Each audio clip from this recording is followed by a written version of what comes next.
All right. 100 clicks a day.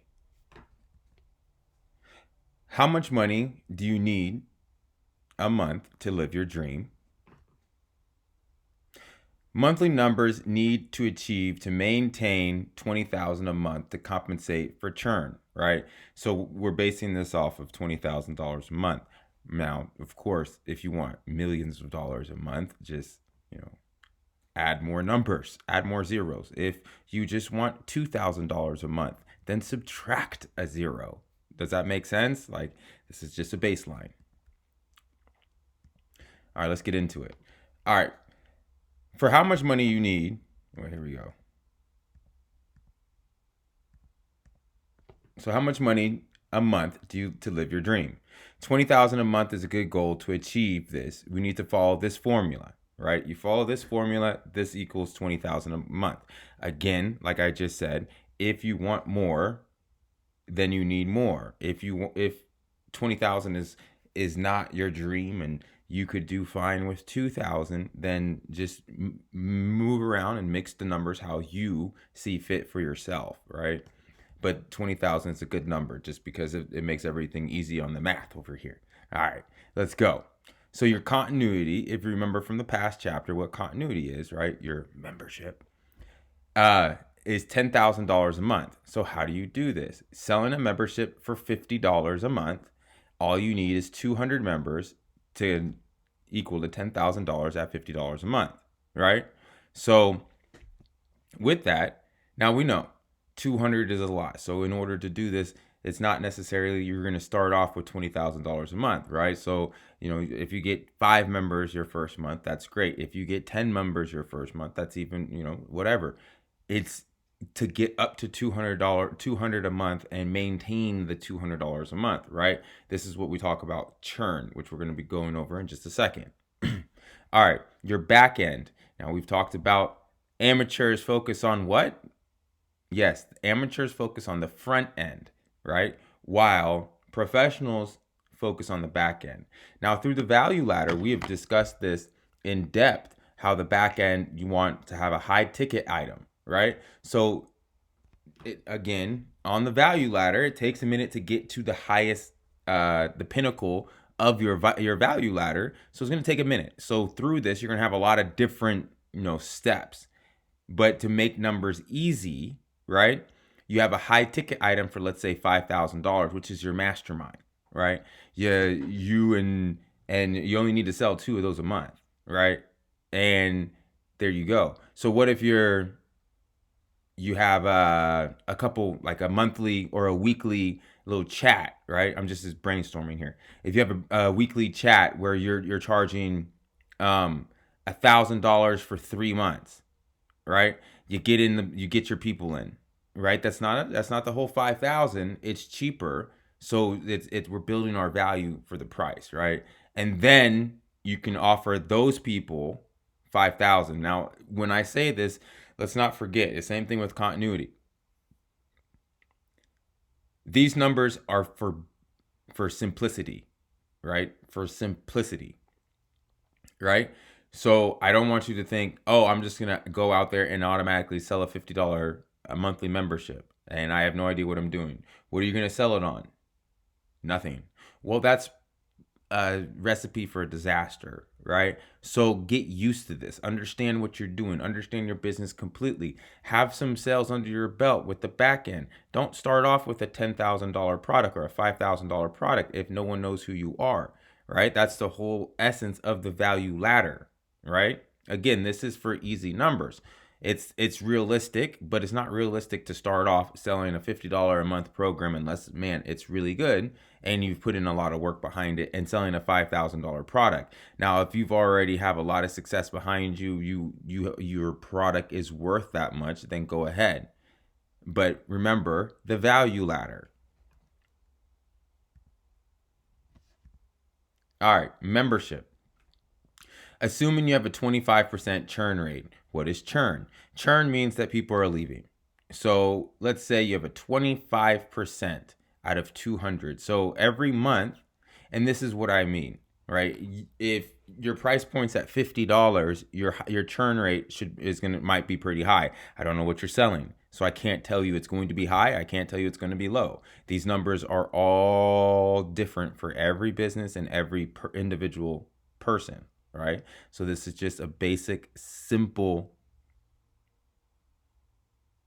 outline. So if you were charging $9 a month, your churn rate will probably be a lot less, right? But it would take what, 5 people to equal to one of your $50 memberships, right? So if your churn rate is 25% of 200, right, would be 50 people. So every month with a churn rate of 25%, you're going to need to add another 50 people a month, right? The applications. Now, if only 10% conversion rate, you need, so when they're going through your opt-in, right? Remember the free offer, the really low priced offer, right? Now I don't want to get into it because there's a lot more into that than, I mean, that is really simplifying everything. There's more to it than just a cheap offer or giving away somebody something for free, but we don't have time for that in this brief overview. Now, once you have them into your back end, right? Now that's where you can retarget them, and you're going to be selling them different products, and you're going to be offering them different great things that you found. In that, you're going to have applications for your larger programs, right? Your higher valued programs with that. So if you have a 10% conversion rate, now again, these are all simple numbers, then all you need is 20 applications a month for your high ticket product, right? Because you're only trying to get $5,000 or $10,000 and you're selling a product that's 10, right? Or excuse me, you're only trying to get $10,000 and you're selling a product for 5,000. So all you need is just 2 people. So if you have a conversion rate of 10%, then you only need 20 people to fill out that application through your back end a month. Does that make sense? So that's the importance of funneling people and receiving people's information so that you can retarget them for this. Because if you don't have any applications, or if you don't have any customers, then it's difficult to even send out 20 applications, because this isn't one of those for a large high ticket product. It's not one of those Facebook ads. It's an ad internally through your back end. Does that make sense? Point of sales funnel. The goal is to obtain email addresses for your back end, and break even so acquiring a customer is free. We also call these self-liquidating offers, right? So you remember I was telling you it's a little bit more into just collecting somebody's email address. Well, a way to be able to do that is this. This is how you can build your list, right? Build your back end without it breaking your bank, right? So this is how are you going to get those applications? This is answering that question. It's your point of sales funnel, right? So your opt-in, we've talked about this before, of trying to get someone's email address, offering something for free. The book. Oh, we'll send this book to you for free. Just pay shipping and handling. Well, that's not true, because you're paying shipping and handling and you're paying a couple dollars. Does that make sense? So they're offering something for free, which is actually not free, because they're still going to make a little bit of money. It might not be a lot of money, but they're still making a little bit of, they're cushioning the shipping a little bit. So they're making maybe $1-2 off you per sale. But their main thing, which offsets the cost to get you to the page, their main focus is to get the email address. Now, with the cheap offer could be, again, we talked about this in the formula, right?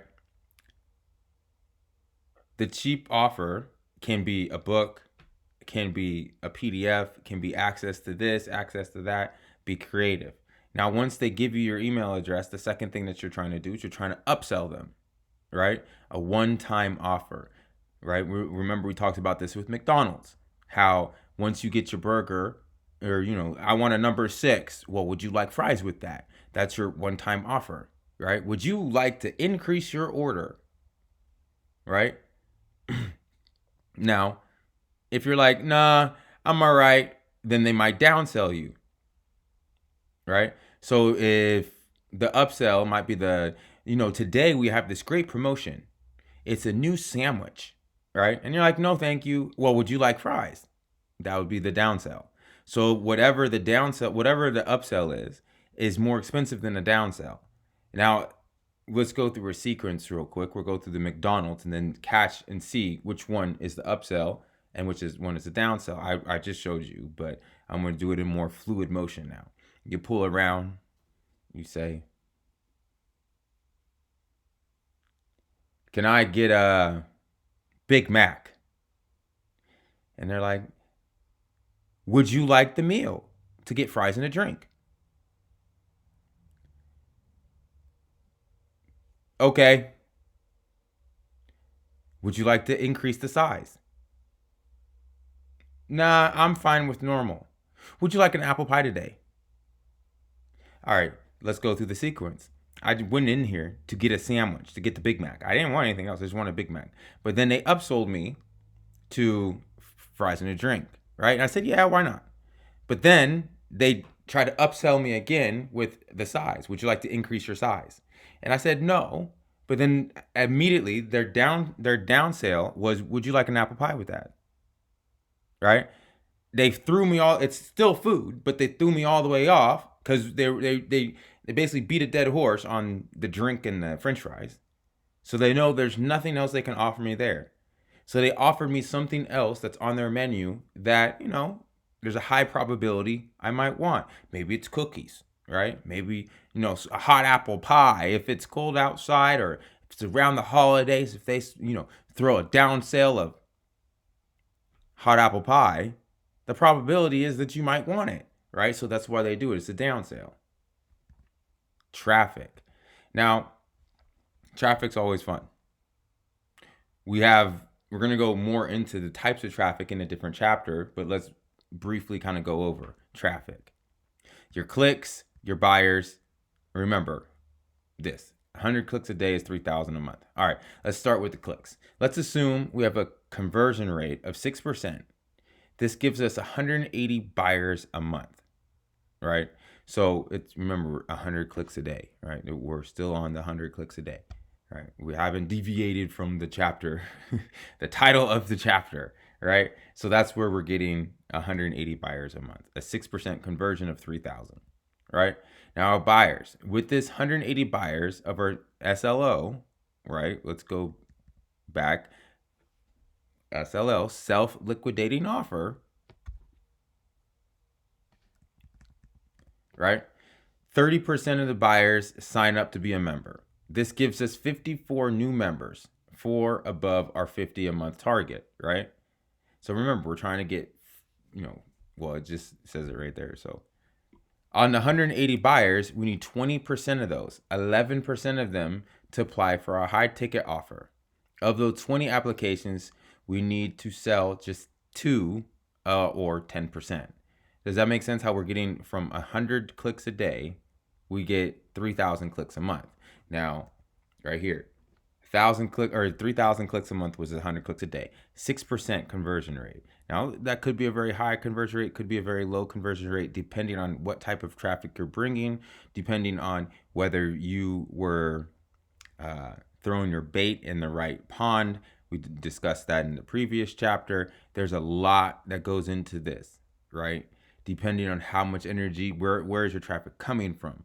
Now, again, we're going to discuss this traffic in much more detail in further chapters, but I just wanted to touch on to this. So just keep this in the back of your mind of 100 clicks equals 3,000 clicks a month.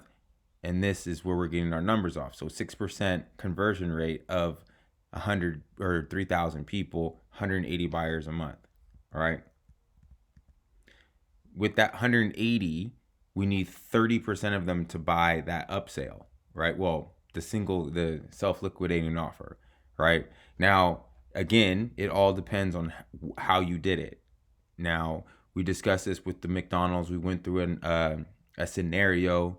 We've gone through it a little bit. So everything is kind of based on you now. It depends on what market, what world, and everything you're in, because it varies per person. Now, we're going to leave this chapter and go on to the next chapter, which is types of traffic, right? Which is perfect because we just talked about traffic. Now we're going to discuss the types of the traffic, right? So in order to achieve the 6% conversion rate, you need to know what type of traffic you're bringing, right? Because all traffic's not the same. It's not.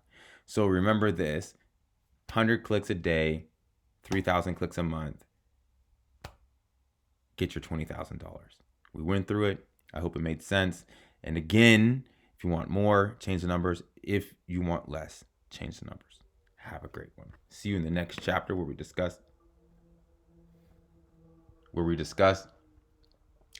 the types of traffic.